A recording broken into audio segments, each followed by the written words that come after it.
Hi, Darryl Eastlake, delighted to be back in Newcastle on NBN, this time to introduce the Saturday night football crew from Channel 9 to help this year's telethon. Mike Gibson and also Ian Maurice. You must kick in and support this one, and if you back a winner, don't forget, give some of those winnings back, because the life you save might be yours or one of your kids. And the beauty about you people up there, you're so generous. I think it's the only place where telethons, Ian Maurice, are oversubscribed. Yes, normally, Mike, you and I have been involved in telethons all around Australia, but it's the NBN telethon where people donate more money than is really pledged, and that's a fantastic thing. I hope that we can do it again today. Let's really get right behind it, make it a record telethon right here on NBN. Good on you, Bear. Don't forget, get the fingers working to the phone, run them down to the bone, get the money running in. All the surf clubs too, you could throw in a few dollars this time. And there's another familiar face waiting to talk to you, an old Newcastle boy, my mate, Dasher Fordham in Brisbane.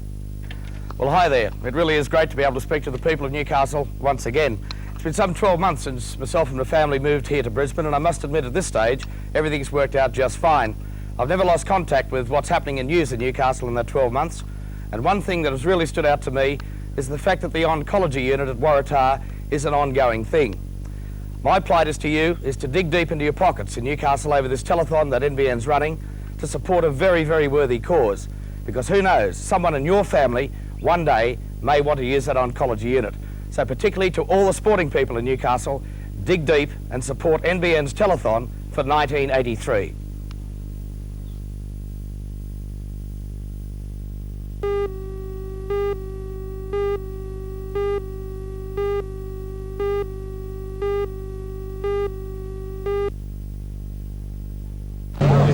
Champagne around the pool won't just stand a perfect day, especially when it's all too late for worthy cause. About 90 people gathered at the party early this morning for a stylish breakfast with a distinctly Italian flavour. Instead, guests included stars from the country practice took advantage of the bright morning sunshine and the magazines magnificent weather. That seemed fantastic priorities, but for the personalities who were primarily on the telephone last night, there was no such luxury. They were flat out giving up with requests from the guys. Eventually, they made their way inside to feast on a breakfast of lobster and fresh fruit. Throughout the meal, the champagne flowed freely, and Simon Mahoney provided some island-style entertainment. Clearly, the morning was enjoyed by all, but the best news is that the last minute to raise almost $2,000 without much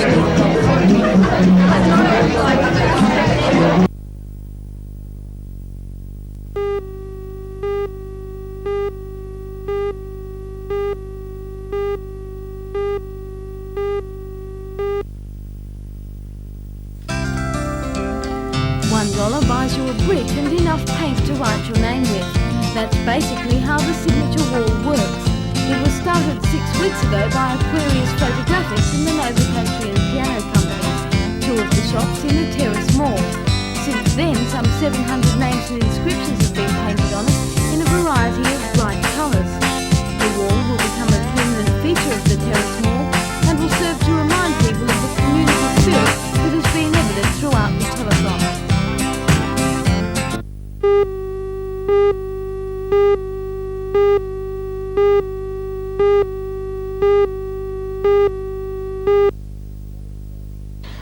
A lot of people want to get to from point A to point B in too short a time, speed, and of course unfortunately this weekend we've had the added factor of the wet roads.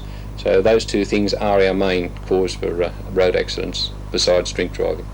Would you say you've seen an improvement in sort of the amount of accidents in the Newcastle region since the introduction of random breath testing in December? Yes, in Newcastle and also the whole of the state, it's been a dramatic improvement. Even in minor accidents, that we feel very, very pleased with the results of random breath testing. But the police blitz on the North's roads has paid off. More than 1,000 drivers were pulled up and breath tested over the weekend, with only 8 motorists exceeding the 0.05 prescribed concentration of alcohol limit. Police say this is an average result. Last night the traffic caused few problems, with accidents kept down to a minimum, and the usual bottlenecks at Hexham and Wyong caused motorists only minor delays.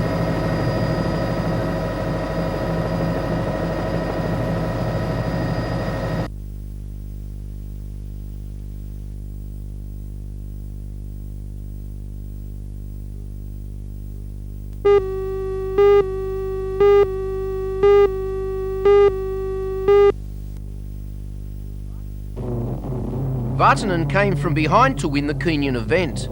Driving an Opel Ascona 400, Vartanen surged into the lead overnight when three of the top drivers dropped out with mechanical troubles.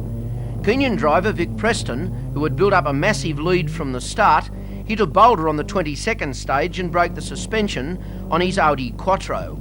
Timo Salonen, who was running second, retired when a repaired camshaft failed on his Datsun 240 RS.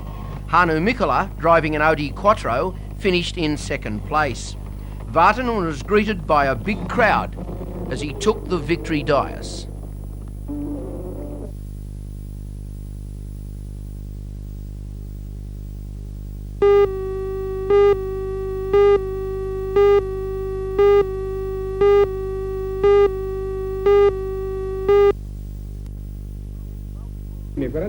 And multi-world record holder Sebastian Coe of Great Britain, running as a guest in an all-Italian field, clocked 18 minutes 28 seconds for the 6.6 kilometre journey to win by 2 seconds from Gelindo Bourdin. It was Coe's second victory in the event, his first coming in 1980. Coe used the event as a training run in his preparation for the 800 metres, for which he holds the world record at the World Championships to be held in Helsinki in August. He will also compete in the 1500 metre event in Helsinki.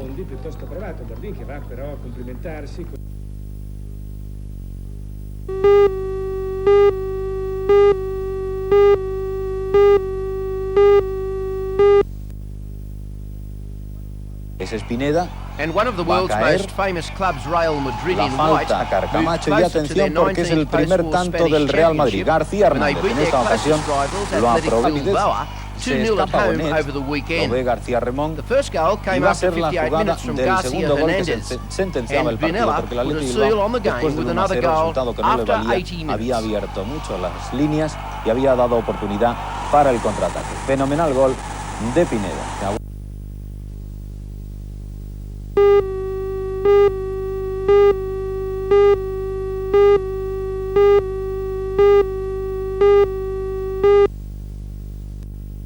The report recommends that all beds for the developmentally disabled be closed and the total number of beds for psychiatric patients at around 150, and unions say 200 jobs would be lost.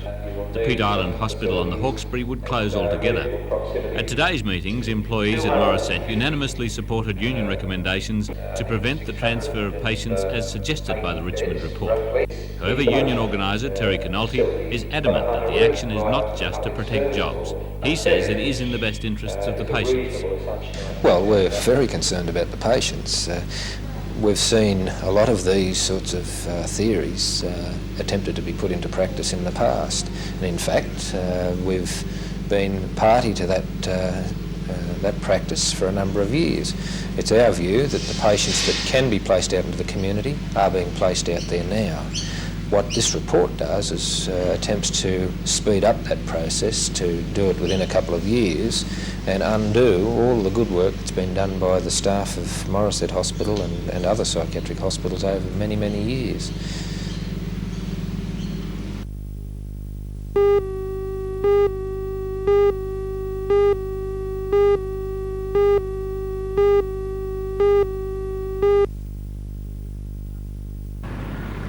This afternoon's games were played in ideal conditions with the green running about 14 seconds. The results from this afternoon's play: Dot Roach 31 defeated Eve Pixton 13, Rosemary O'Brien 31 defeated Melva Pearce 25, Eve Wilshire 31 defeated Shirley Cameron 23, and in an upset Faye Craig from the Newcastle Jockey Club Bowling Club 31 defeated current Australian champion Pat Smith 16. This leaves a very interesting overall result, with Rosemary O'Brien leading with 4 games plus 14, and then 3 players on 3 games. They are Dot Roach on 3 plus 20, Faye Craig on 3 plus 16, and Eve Wilshire on 3 plus 19.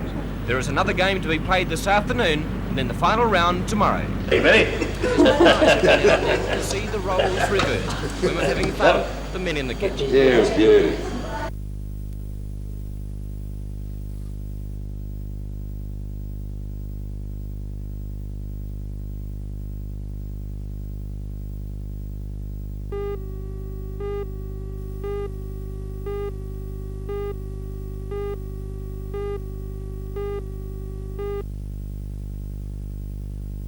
task of tracing missing young people is becoming a major one for Newcastle Police. Every missing person is logged and every report followed up in case foul play is involved. Over recent times in the Newcastle district there has been a marked increase of young persons that have run away from home, yes. You've got to still follow up each one though? Yes, on each case that is reported to us it is followed up until we ascertain where in fact they are, or in most cases we're able to do this. In most cases, are you able to actually find where the children are? Almost invariably. It's just it is a rare case that we can't locate the young person. Kevin Payton, a youth worker with the Newcastle Youth Service, says the young people the police have to trace represent only the tip of a huge problem in Newcastle. I asked him why so many young people are leaving home, often without notice. Many of the reasons from the young people that I'm in contact with usually run along the lines: pressure at home, mum and dad don't understand me anymore, I really think it'd be better if I left, I could probably do much better elsewhere. But some apparently leave without any notice at all. That's why the police have to go looking. Yeah, some do run away very quickly. I think sometimes it's planned, sometimes there may be a blow-up in the family or arguments. Young people reach a problem where they think, well, they won't listen anymore, so they head off.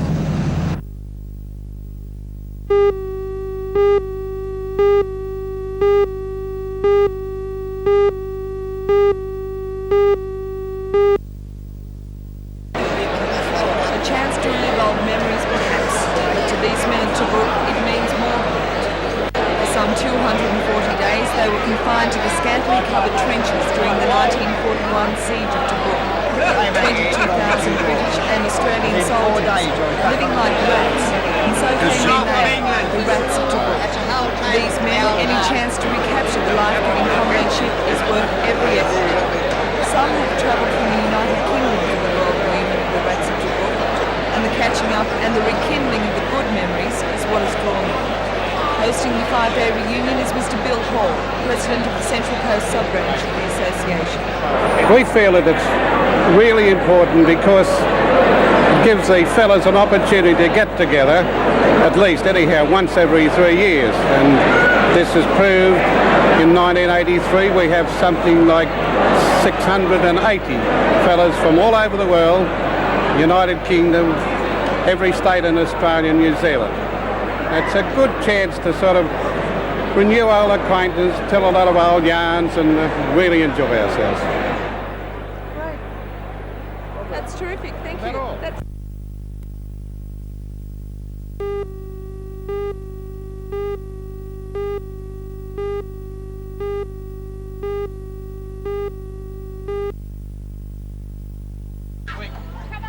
There were plenty of smiling faces at the Newcastle Showground as the group returned from Sydney today after their flight from the west coast of America. The young pony riders come from clubs around the Hunter Valley and took the opportunity to compare their skills with riders in San Diego.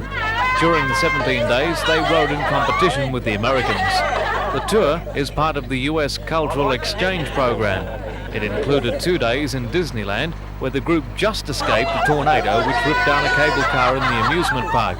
Colin Wiesmantle says the Australian riding style is more aggressive. As far as riding standards go, we're in Pony Club alone, like, I can't compare it to any other, standard. We are far ahead. We're very more aggressive riders than what they are. And our riding styles, we, for instance, ride a couple of holes longer in our stirrups than what they do. They tend to get up in the saddle more. And whereas we tend to concentrate on, say, for instance, in Pony Club sporting events, flag and bending races, they didn't even know a thing about that, and they go more into dressage and 3-day events with cross country.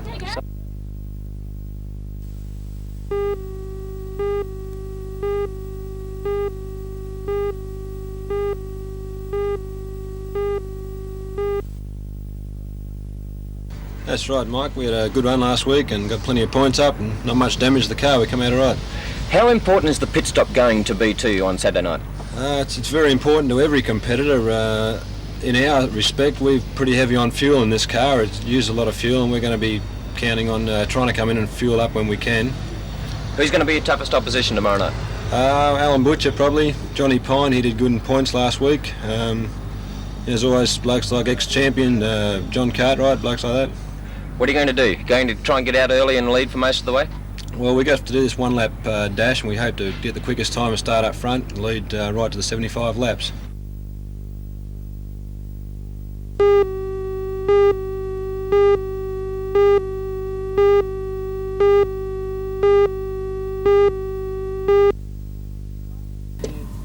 The drama began at this farmhouse at Ravensworth near Singleton.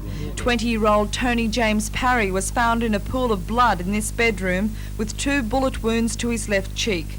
His uncle, Mr. John Parry, who shared the house with his nephew, made the grisly find and sounded the alarm.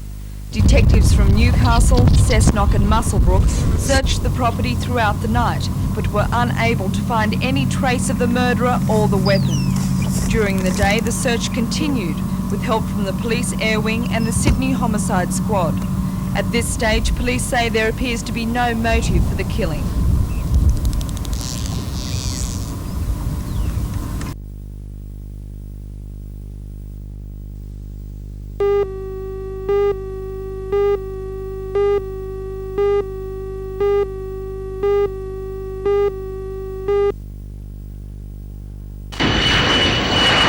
It was a welcome sight for Newcastle. The Boeing 737 jet touched down at 10:50 this morning on its inaugural flight from Melbourne. Ansett officials and representatives of the media were among those on board. Half an hour later, a handful of passengers left Williamtown for the flight back to Melbourne. At this stage, the service is only available on Monday and Friday, when the flight will leave Melbourne later in the day at 11:45 a.m, returning from Newcastle at 1:30 in the afternoon. The service, which is only marginally cheaper, will provide a much-needed direct link between the two cities. The main saving is time, 1 hour, 20 minutes flying time, and no Sydney stopovers. For that reason, Ansett spokesman Mr. Tony Bracey is hoping the service can be expanded in the future. We'll have to stay with the 2 times a week for the moment and just see how that works out. It'll depend on the development of the various markets we're looking at, the business market from both the Newcastle and Melbourne ends, and the development of the tourism into the Hunter Valley.